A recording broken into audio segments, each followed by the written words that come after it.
Bismillahirrahmanirrahim. Assalamualaikum warahmatullahi wabarakatuh. Eh, Pada kesempatan kali ini, kami dari kelompok Hamra akan mempresentasikan hasil diskusi SKI kami tentang materi pelajaran Wali Songo. Nama-nama anggota kelompok kami yang pertama adalah Andika Wirapratama, yang kedua Ahmad Hamra, yang ketiga Khaila Faras Ramadhani, yang keempat Amanda Tarisha Putri. Pertanyaan-pertanyaannya adalah, yang pertama, pernahkah kalian berziarah ke makam salah satu wali songo atau pasti mendengar istilah ziarah tersebut? Kegiatan apa yang dilakukan di sana? Yang kedua, tujuan dan manfaat seseorang dalam melakukan ziarah ke wali songo menurut kalian apa? Yang ketiga, salah satu strategi dakwah Wali Songo adalah wayang kulit yang merupakan media pertunjukan seni wayang kulit sebagai sarana menyampaikan informasi syarat atau penuh dengan ajaran Islam. Bagaimana sikap kalian untuk dalam memanfaatkan media sosial yang ada saat ini? Yang keempat, petuah yang sederhana dan mengena untuk masyarakat yaitu Molimo dari salah satu sunan. Siapa sunan tersebut dan bagaimana cara kita menerapkan petuah tersebut dalam pergaulan saat ini di masyarakat? Yang kelima, buatlah tabel yang berisi nama sunan, wilayah penyebaran Islam, dan metode atau media penyebaran dakwah yang digunakan. Untuk menjawab pertanyaan nomor 1 dan 2, saya serahkan kepada Khaila Faras Ramadhani.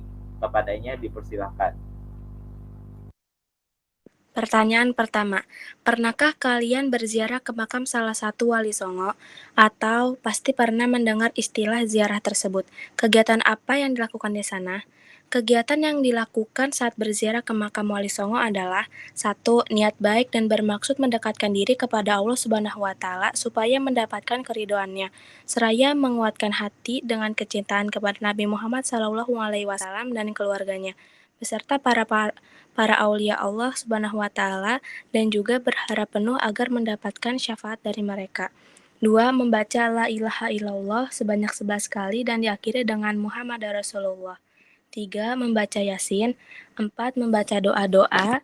5. Berdoa kepada Allah Subhanahu wa Ta'ala seraya membentangkan tangan ke langit, memohon agar kebutuhan dunia maupun akhirat dipenuhi olehnya. Berdoalah dengan menghadap makam wali, maka sang wali insya Allah akan mengaminkan doamu.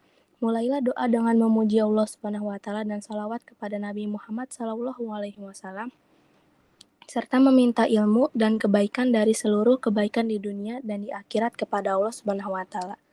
Selanjutnya pertanyaan nomor 2.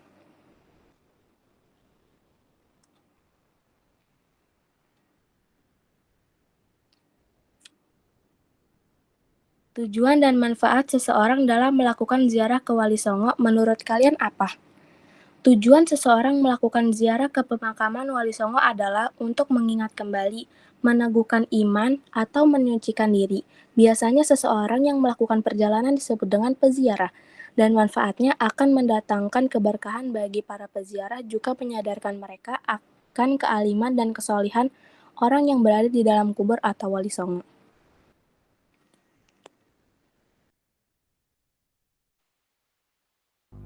Terima kasih Khaila Faras Ramadhani. Selanjutnya untuk menjawab pertanyaan nomor 3 dan 4 akan dibacakan oleh Amanda Tarisha Putri. Kepadanya dipersilahkan. Pertanyaan nomor 3.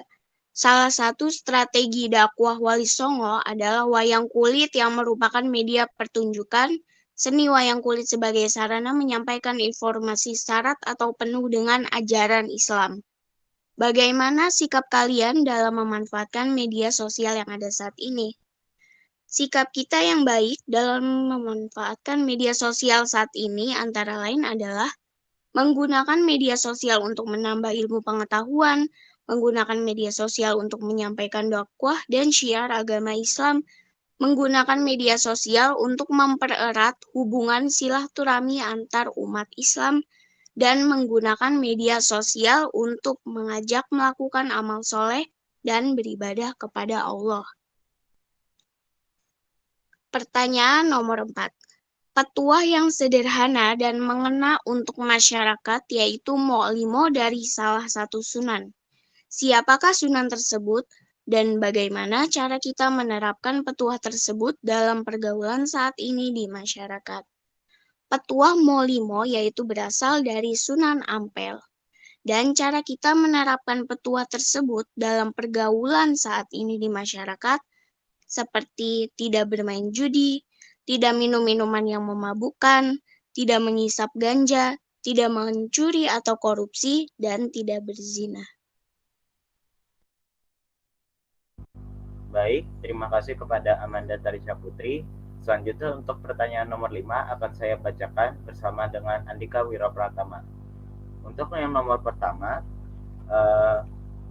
buatlah tabel yang berisi nama sunan, wilayah penyebaran Islam, dan metode atau media penyebaran dakwah yang digunakan.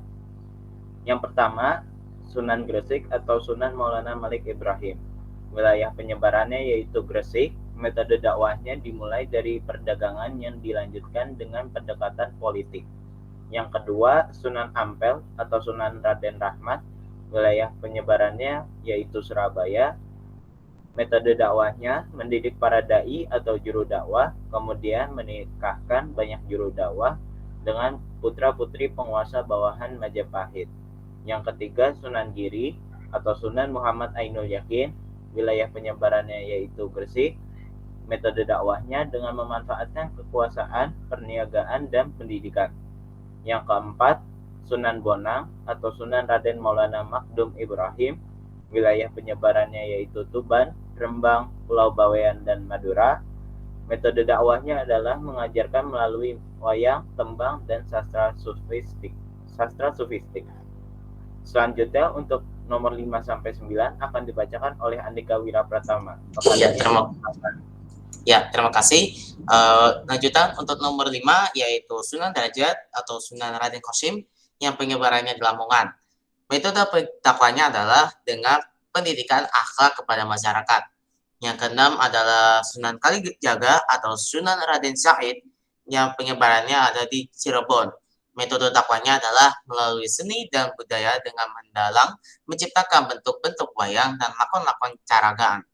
Yang berikutnya nomor 7 Sunan Muria atau Sunan Raden Pak Prawoto yang penyebarannya itu berada di Kudus, Jepara, dan Pati. Metode pendakwaannya adalah melestarikan seni gamelan dan boneka sebagai dakwah dan menciptakan beberapa lagu dan tembang untuk mempraktikkan ajaran Islam. Lalu yang berikutnya adalah Sunan Kudus atau Sunan Ja'far Shodiq yang penyebarannya ada di Kudus. Metode pendakwaannya adalah dengan mendekati masyarakat melalui kebutuhan mereka dan mengajarkan alat-alat pertukangan, kerajinan emas, membuat kertas pusaka, dan lain sebagainya. Lalu yang terakhir adalah Sunan Gunung Jati atau Sunan Syarif Hidayatullah yang penyebarannya berada di Cirebon dan Priangan.